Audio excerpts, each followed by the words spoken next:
శివపార్వతుల వివాహం జరిపిస్తున్నప్పుడు పురోహితుడైన బ్రహ్మ పంచముఖుడు 4 ముఖాలతో మంత్రోచ్చారణ చేస్తున్నారు.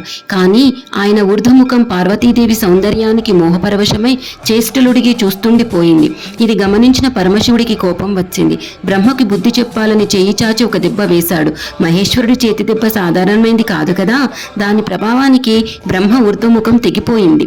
కానీ కింద పడలేదు. శివుడి అరచేతికి అతుక్కుపోయింది. ఎంత విదిలించినా అది ఆయన చేతిని వదలలేదు.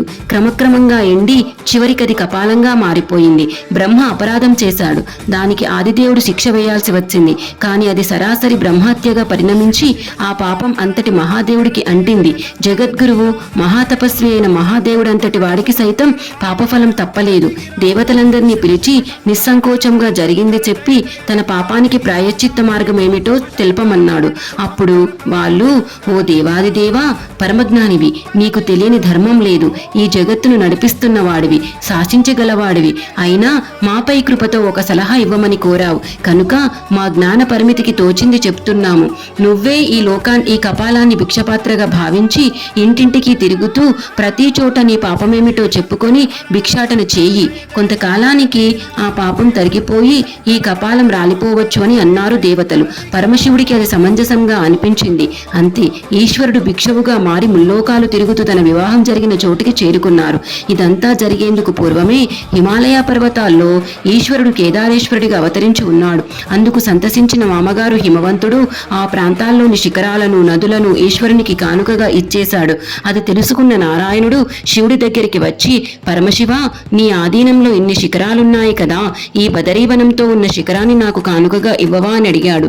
కేశవుడు అభ్యర్థిస్తే శివుడు ఇవ్వకుండా ఉండగలడా? పరమశివుడు పరమ సంతోషంతో ఆ శిఖరాన్ని ఇచ్చేశాడు. అప్పటి నుంచి శ్రీమన్నారాయణుడు బదరీనారాయణుడై అక్కడ వెలిశాడు. ఇదిలా ఉంటే ప్రస్తుతం భిక్షాటన చేస్తున్న ఆ శివుడు బదరీనారాయణుడి దగ్గరికి భిక్షకు బయలుదేరాడు. ఈ సంగతిని విష్ణుమూర్తి ఇట్టే గ్రహించాడు. పరమశివుడే నా దగ్గరకు భిక్షకు వస్తున్నాడని సంతోషించాడు. నిజానికి ఆ బదరీవనమే శివుడిది. ఆయన కానుకగా ఇస్తేనే ఈ ప్రదేశం నాదయ్యింది. ఇది పరమేశ్వరుడి సొంత ఇల్లు వంటిది. అయినా సరే ఆయన నా దగ్గరికి భిక్ష కోసం వస్తున్నారంటే అది ఆయన వైరాగ్యానికి పరాకాష్ట. ఈ అద్భుతాన్ని జగత్తులో నిలిచేలా మార్చెయ్యాలని సంకల్పించారు. ఆ విధంగా బదరీ క్షేత్రం ముందుగా పరమేశ్వరుడిది. అక్కడికి నారాయణుడు విచ్చేయడం వలన లయస్థితికారులిద్దరూ ఉన్నట్టయింది. శివుని చేతుకు అంటుకొని ఉన్నది బ్రహ్మ కపాలం. దానివల్ల బ్రహ్మగారు కూడా ఈ క్షేత్రానికి వచ్చినట్లయింది. పైగా ఆ బ్రహ్మ కపాలం ఊర్ధ్వముఖానిది, అంటే క్రింది లోకాలని ఊర్ధ్వలోకాలతో అనుసంధానం చేసేటువంటిది. చిరకాలం శివుని చేతిని అంటిపెట్టుకుని ఉండడం వలన దానికి ఉన్న దుర్భావనలు నశించిపోయాయి. పరమ పవిత్రమైన ఆ కపాలాన్ని ఈ బదరీవనంలోనే పడేలా చేస్తే త్రిమూర్తులు ఈ క్షేత్రంలో నిలిచినట్టవుతుందని నారాయణులు కృప చేశారు. ఆ విధంగా ఎప్పుడైతే శివుడు నారాయణుని ముందర తన కపాల భిక్షపాత్రని చాచారో ఆ క్షణం ఆ పాత్ర ఆయన చేతి నుండి విడిపడి కింద పడిపోయింది. శిలారూపమైన శివలింగంగా మారిపోయింది. ఊర్ధ్వలోకాలలో అనుసంధానం చేయగలిగిన ఆ బ్రహ్మ కపాలం అప్పటి నుండి ఆరాధించిన వారి పితరులకు పుణ్యలోకాలను అనుగ్రహిస్తూ బ్రహ్మ కపాలం తీర్థంగా పేరుగంచింది. అంతేకాకుండా ఎవరైతే ఇక్కడ పితృదేవతలకు పితృతర్పణం చేస్తారో వాళ్ళకి ఉత్తమ గతులు కలుగుతాయి.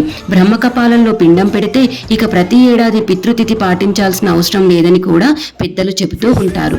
ఈ వీడియో కనుక మీకు నచ్చినట్లయితే లైక్ చేయండి, షేర్ చేయండి, సబ్స్క్రైబ్ చేయండి.